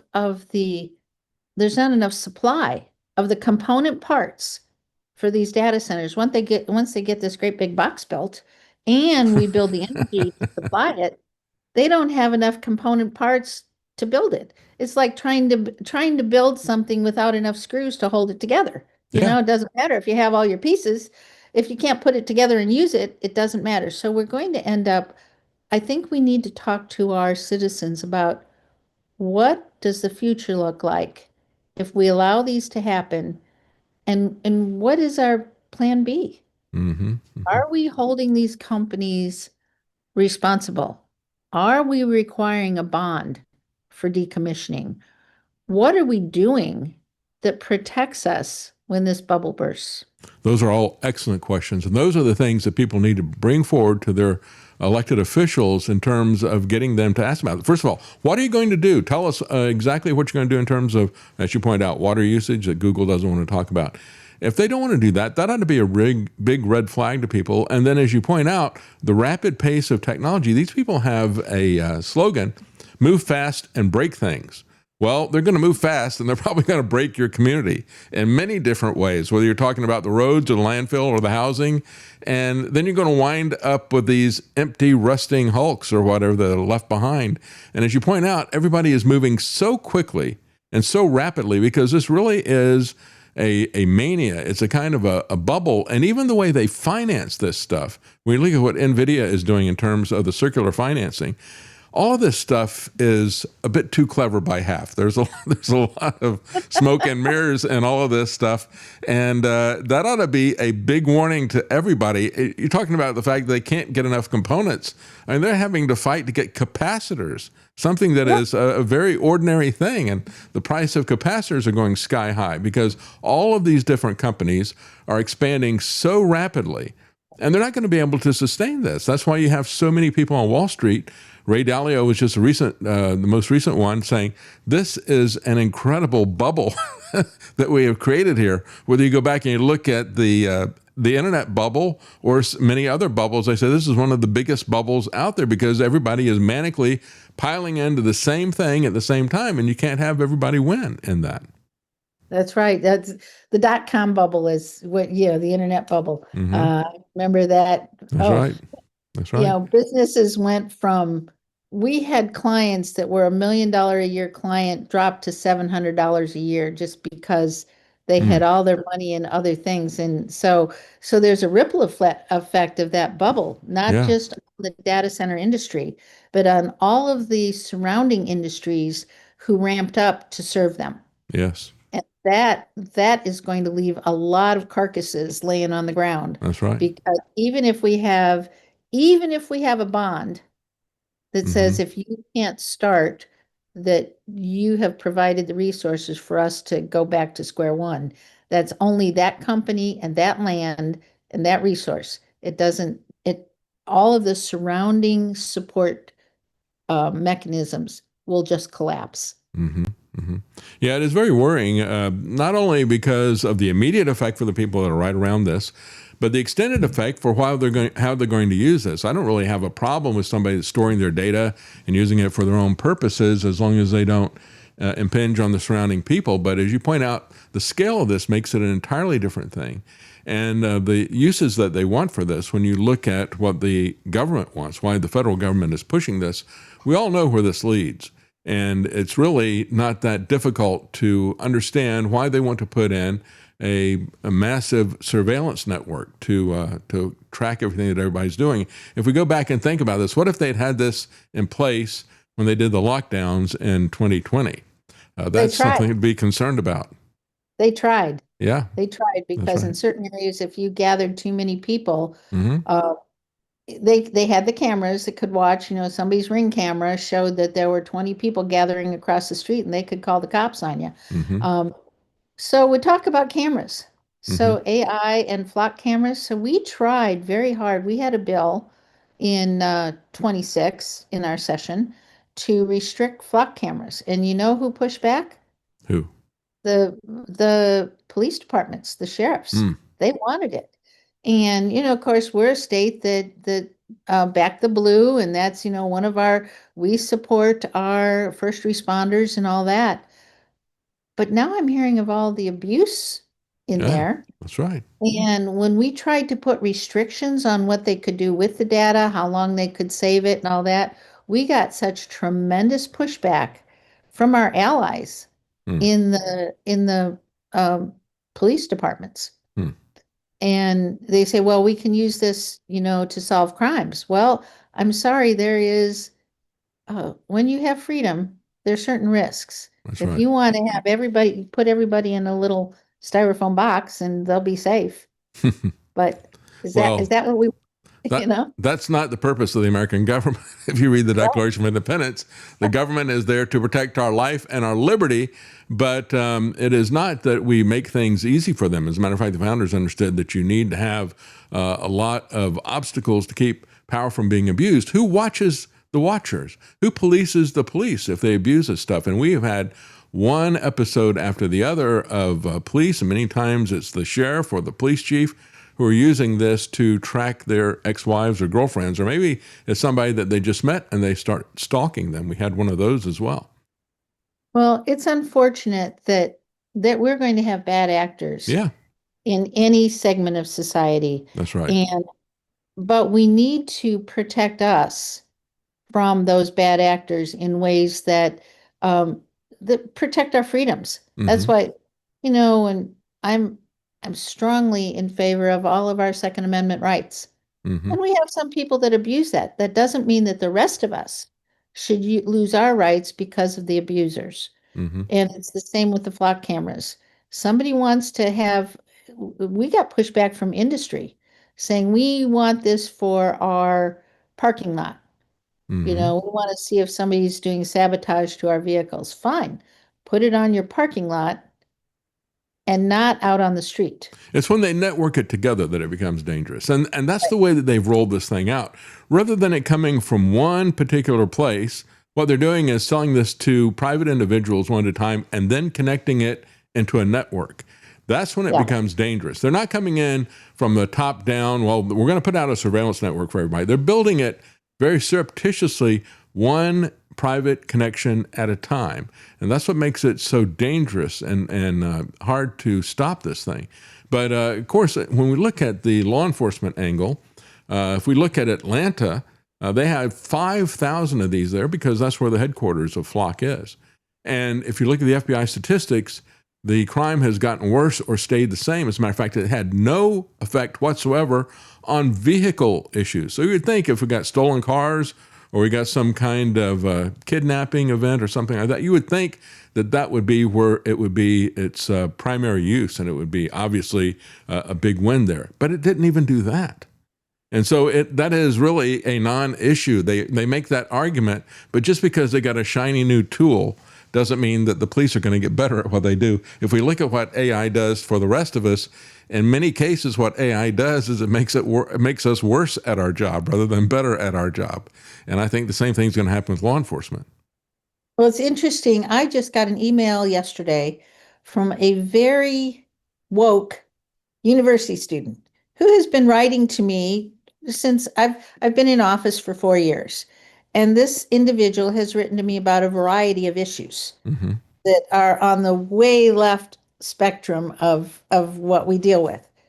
But the email yesterday was about AI in the classroom and how her professors have said this is terrible because it is allowing the students to not have to think. Yes.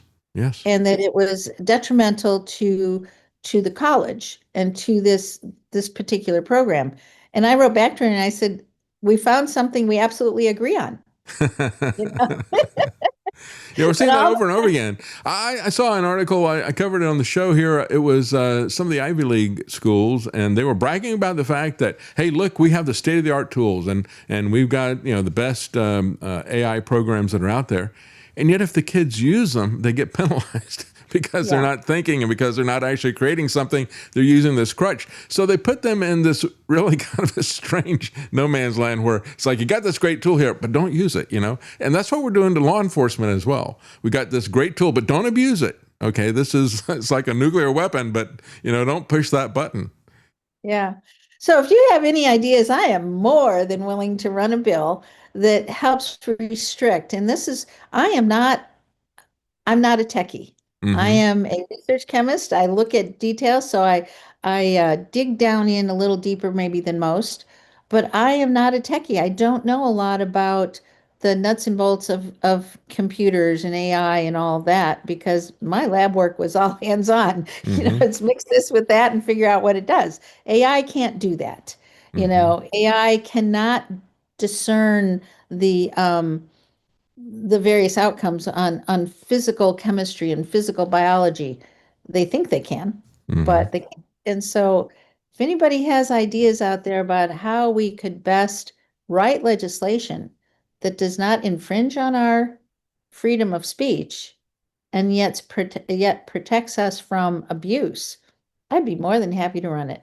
Yeah, it's kind of interesting. We've had a couple of different bills that have been introduced in Congress. We had Tim Burchett here in Tennessee, and he introduced a bill to say we're going to focus on trying to stop the exchange of information. So you will not be allowed to use this with the federal government. If you use this information, it will not be allowed in terms of court convictions and things like that. That doesn't really get to the abuse aspect of it. Thomas Massey went to the money and said, we're going to cut the funding. If you got a local police department or city that starts getting these flock cameras in, then we're going to cut funding from the federal government, which everybody gets a lot of money from the federal government as it is. So to me, I think that'd be one of the biggest disincentives. That's going to immediately be felt by these people. And I think that's a good approach to have. But I think another thing that people need to look at, I think we need to start trying to get representatives or elected officials who are going to ban non-disclosure agreements and these kind of secret agreements that they have with people. That needs to be banned at a state level. There's absolutely no defense for that. We should be able to get bipartisan support for that. Everybody wants transparency like you were talking about. And when they won't talk about even what their water usage is going to be, that ought to be the end of it right there. And so I think there needs to be transparency.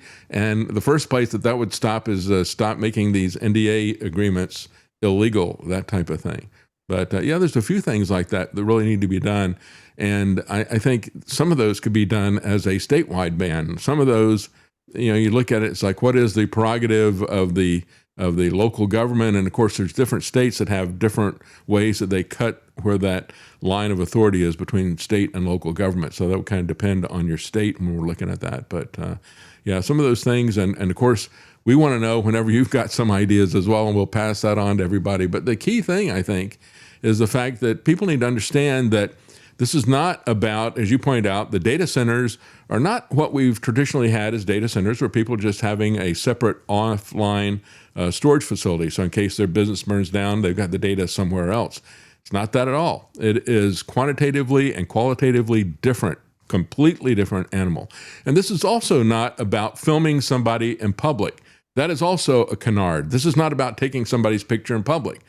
Nobody worries about that. It's the networking that is the issue. And so the networking is the thing that has to be focused on and prohibited in one way or the other, either financial penalties or outright prohibitions. I prefer financial penalties because that's really what everybody works off of. They don't really care if you've got a prohibition, they'll find some way around it. And usually there's no teeth in it unless there is something financial. So when I look at it, those are the types of things that come to my mind. But you've had a lot more experience in this than I have, and most people have had, and you've seen this coming for quite some time. That's why I really wanted to get you on and talk about it. Well, thank you. I find my job is to help my constituents understand how it's going to impact them at home, how they live, and also help them understand that if they really want local control, if they really don't want the federal government telling them what to do or the state government telling them what to do, they need to be involved. Yeah, that's They right. need to be willing to go to city council meetings. They need to be willing to serve on their zoning commission or on their soil and water commission or whatever. There's every city has various boards and commissions that needs volunteers. And if you truly want to impact your local community, that's the place to do it, because that has much more direct impact on how you live than what's going on in Washington, D.C. I agree. And I think the points that you made in this interview, to recap this, I think if people look at the future effect, and I'm not just talking about the future effect of living in a police surveillance state. We all know what that's going to look like. We've seen that in too many movies and novels. But I'm talking about even the future effect in terms of kind of a rust belt. I guess we could call it the Silicon Belt. Yeah. When all this stuff, whenever the particular companies, and not all of them are going to make it, everybody is jumping into this thing. And of course, not everybody's going to win on this. And so what happens to the losers, and what does that look like in your community when this thing is just an empty hulk that is sitting there? So what is the future effect on all this stuff? And what is the current effect? As you were pointing out, the burden on housing, the burden on roads, the burden on landfills as they go through this rapid buildup of construction. And I think that's the key thing. It's just like with the stock market itself. This thing has created a massive bubble. And when things like that happen, we saw that with the dot-com bubble. We saw that we all knew that the internet was a real thing. We all knew that was going to be very useful. But the problem was that they built it out too quickly, and there was too much hype and mania involved in it. And that's what caused it to blow back in the other direction.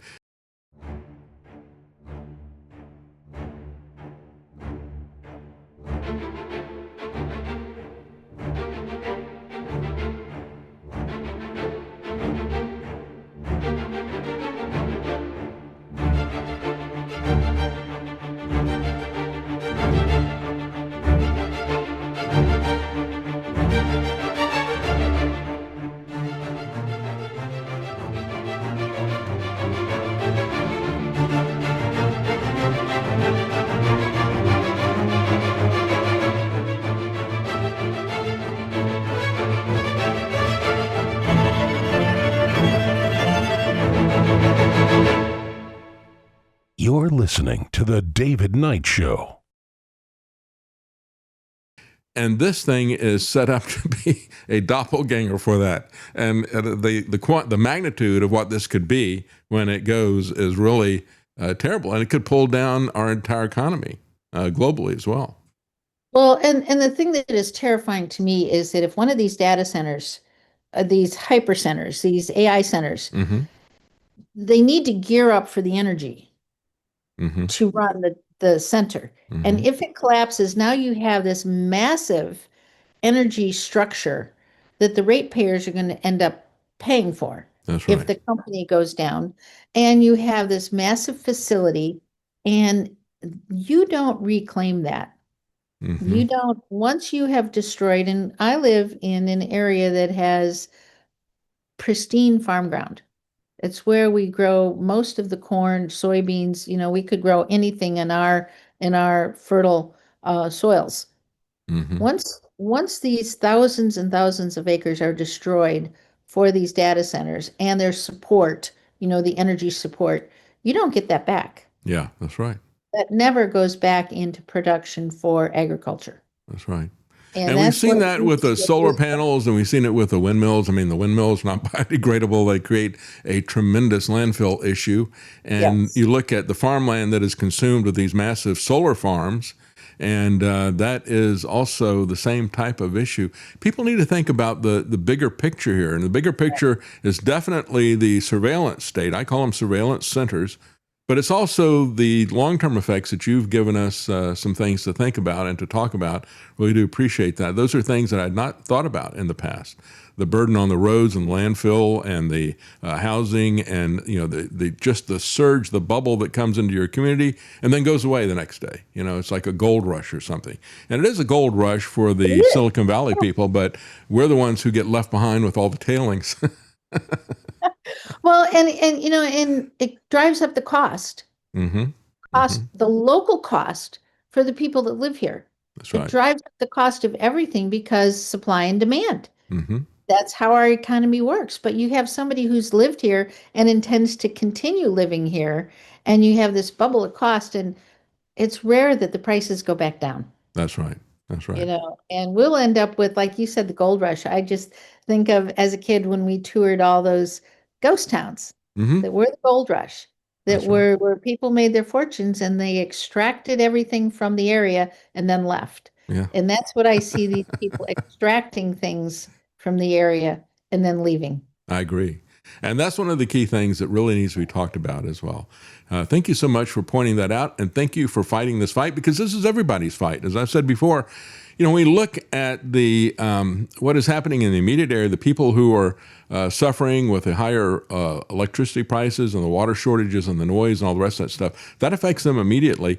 But all the stuff about the surveillance and even the stuff about the long-term future effects, that continues to spread out and like a ripple effect to the entire country. And so we're all in this together. The surveillance state aspect of this, if the data center is not in your neighborhood, you're still going to feel the effects of that surveillance center. And even if you know, you're in the same state and they've got these future effects on costs and the grid and all the rest of the stuff, you're going to feel that type of thing as well. So there's so many negatives, and we're all sitting here scratching our head and saying, where's the positive in any of this stuff? And I think that's why there's so much bipartisan opposition at the grassroots level, because we're going to get mowed down if we don't stand up on this stuff at the grassroots level. The politicians on the top all seem to be in on the game. And so I really do appreciate you doing your best to try to do something about this at the House level. You certainly are an exception, and I wish we had more people like you. Well, thank you. I do this. I have 21 grandkids, and I'm concerned about their futures. Yes. So that's why I do this. Yes, that's you know, right. There's a future I want a future for them. That's right. Something that to be proud of. And, you know, that's why I do it. I agree. And I want my kids to read about 1984, not live it. That's Exactly. as a cautionary tale, not, well, Yeah. how did this happen? What were, my grandparents were asleep at the wheel when all this stuff happened. So let's not let that happen. Again, thank you for joining us, Cindy Golding. And is there a place that you have a website or anything that people can find out about you? My website is cindygolding.com. Good.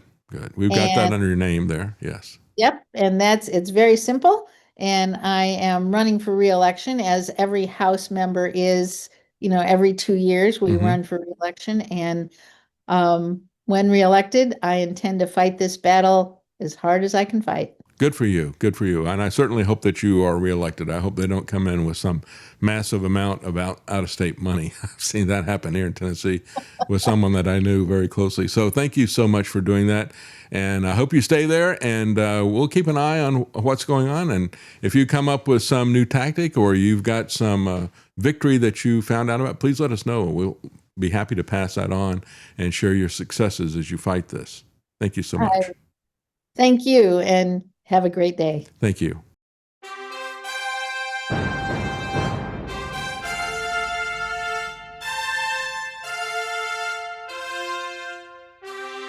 The common man. They created Common Core to dumb down our children. They created Common Pass to track and control us. Their Commons Project to make sure the commoners own nothing. And the communist future. They see the common man as simple, unsophisticated, ordinary. But each of us has worth and dignity created in the image of God. That is what we have in common. That is what they want to take away. Their most powerful weapons are isolation, deception, intimidation. They desire to know everything about us while they hide everything from us. It's time to turn that around and expose what they want to hide. Please share the information and links you'll find at thedavidknightshow.com. Thank you for listening. Thank you for sharing.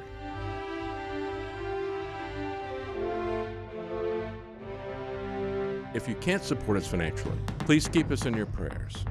thedavidknightshow.com.